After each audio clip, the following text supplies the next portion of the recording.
ribadisco, mi sento orgoglioso di essere italiano, nel senso che stiamo su una strada veramente di beatificazione, ormai siamo prossimi alla santità, sia come cittadini, sia come imprenditori. Per la pazienza e per le vessazioni e le sopportazioni che stiamo subendo. Non sono orgoglioso dei politici che ci stanno amministrando, assolutamente. Sono 20 anni di destra o di sinistra, di alternanza, che non hanno mai pensato al bene del cittadino, della comunità, ma solo arricchimento personale dei propri privilegi. Ma può essere fatto qualcosa per questo lavoratore? Per questo lavoratore che poi è un esempio di può essere fatto.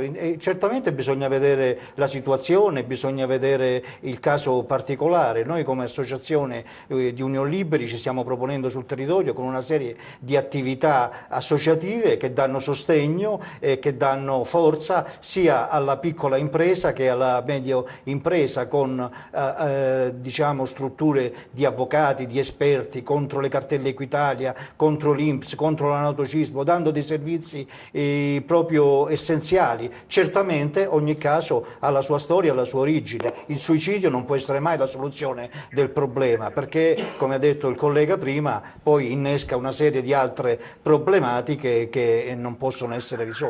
Ma sostanzialmente bisognerebbe partire dal problema. Qual è il problema? Il problema è che ci sono 6 milioni e mezzo di disoccupati oggi in Italia che aspettano una risposta dalla classe politica. Se la classe politica, la risposta, come ha detto prima il mio interlocutore, è quella di 12 euro al mese di maggiori spese, siamo veramente anni luce lontano dalla soluzione. Bisogna dare anche un messaggio, oltre che la disamina correttissima che è stata fatta in questo studio della situazione, bisogna anche però dare delle soluzioni e delle proposte per cercare di uscire. Io partirei da un dato principalmente. Oggi nel servizio che avete mandato all'inizio del programma abbiamo detto che ci sono circa 6 milioni di disoccupati in Italia. Di questi 6 milioni di disoccupati, circa la metà, e 6 milioni di disoccupati incidono dai 30 ai 40 miliardi l'anno di oneri sociali,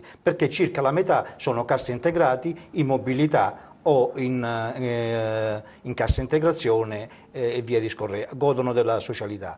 La nostra proposta di Union Liberi e di Confapri qual è? È quella di sgravare e di dare defiscalizzare e detassare le nuove assunzioni di queste persone per 2-3 anni.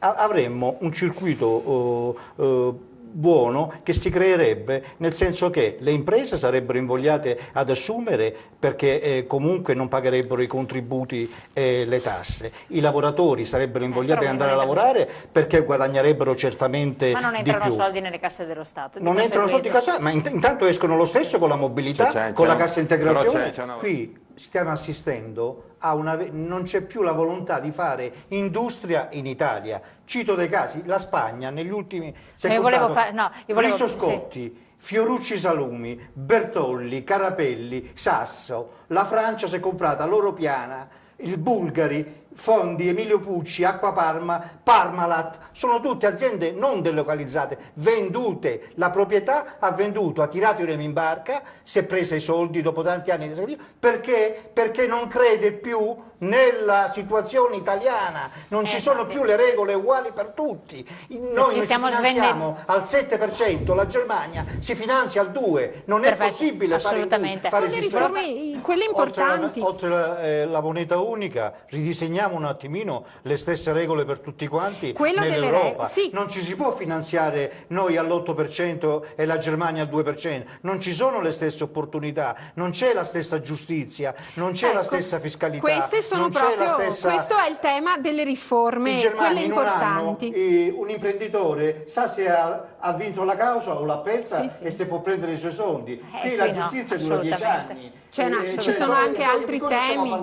Ci sono regole diverse, disomogenee in tutta Europa, c'è solo l'Europa Unita che ha la moneta che non è uguale per tutti perché non ha lo stesso valore per tutti quanti. E siamo passati dalla Costituzione a Repubblica presidenziale. non ce ne siamo neanche accorti. Ma la Repubblica o ce ne siamo Presidenziale accorti. che Oggi chi governa avrei è auspicato il re io. Giorgio, fa il bello, sono 3 anni che fa il bello e il cattivo tempo. È l'emblema dell'Italia. Soltanto che ora bisogna sintetizzare e dire quali sono le misure urgenti e più pressanti per far ripartire la produzione e i bisogni degli italiani, in modo che ci si crei un po' di ricchezza per gli italiani in primis, e poi la solidarietà è sempre un bene che bisogna comunque sempre condividere. Noi come Associazione Unioni Liberi e come Confapri abbiamo individuato 3-4 punti fondamentali da cui bisogna partire. Velocissimo, perché siamo fuori. Il primo è il taglio della spesa pubblica e delle spese inutili dei burocrati. Il secondo è il taglio delle tasse dell'IRAP e del cuneo fiscale e dell'IRES, perché con questo costo del lavoro non si può andare avanti. Rinegoziare con la BCE il nostro debito pubblico, perché se non